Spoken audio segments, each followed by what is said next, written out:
गुरांमधनं वाट काढत आणि धुक्यांमधनं वाट शोधत लोखंडी श्रेणीमधनं प्रवास करत ह्या धुकमय वातावरणात फिरूया. जय शिवराय मित्रांनो, चला तर आपण नवीन भटकंतीला सुरू करूया. कर्जतमधल्या सोंडवाडी या गावातून आपला ट्रेक सुरू होतो. आता आपण सोंडाई या किल्ल्याच्या पायथ्याशी आहोत. तर सोंडाई हा किल्ल्याचे नाव सोंडवाडी या गावावरनं व वरती असलेल्या सोंडाई या देवीच्या नावावरनं या किल्ल्याचे नाव पडले आहे. किल्ल्यावर जात असता धुक्याची चादर चौकडे पसरलेली बघायला भेटते. इकडचे दृश्य अप्रतिम आहेत.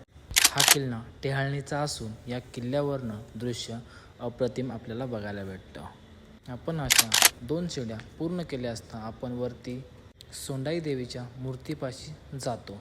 ह्या किल्ल्याच्या समोरून आपल्याला मोरबे धरण, विशाळगड, प्रबळगड, राजमाची आणि सोनगिरी हे किल्ले बघायला भेटतात.